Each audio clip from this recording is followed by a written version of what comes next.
పెళ్లి సంబంధాలు చూసుకున్నప్పుడు ఏం అడుగుతారంటే పిల్లాడు అందంగా ఉన్నాడా లేదా, అమ్మాయి అందంగా ఉందా లేదా, అది అయిపోయిన తర్వాత నెక్స్ట్ అడుగుతారు. ఏమని అడుగుతారంటే మంచోళ్ళేనా అండి అని అడుగుతారు. ఈ పనికిమాలిన సమాజంలో కొన్ని పనికిమాలిన సిద్ధాంతాలు ఉన్నాయి. పెళ్లిళ్ళు చెడగొట్టకూడదంట, జీవితాలు తగలెట్టేయచ్చు. కొంతమంది జీవితాలు నాశనం అయిపోతాయి. తప్పు అయితే తప్పని చెప్పండి. మంచోడు కాదా, ఏం చెప్పాలి మనం? మంచోడు కాదమ్మాడు, తాగుబోతాడు, తిరిగిపోతాడు, రూపాయి ఇంటికి తేడు, ఆని కానీ చేసుకుంటే నీ కూతురు జీవితం నాశనమే అని చెప్తే ఆ పిల్ల జీవితం ఏమవుతుంది? బాగుపడు. పాపం నువ్వు ఏదో మంచి చేస్తావనే కానీ నిన్ను అడిగారు, అప్పుడు నువ్వు మంచి చేయాలా? లేదండి 1000 అబద్ధాలు ఆడి ఒకళ్ళు గొంతుకో చేయాలండి.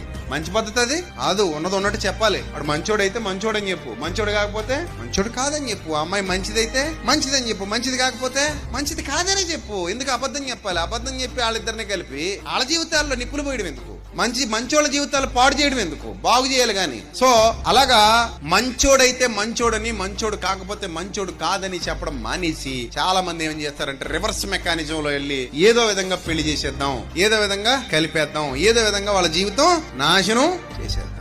మంది ఆ పై మెరుగులు చూసి పెళ్లిళ్ళు చేసి ఏడుతున్నారో ఇప్పుడు నిజమండి.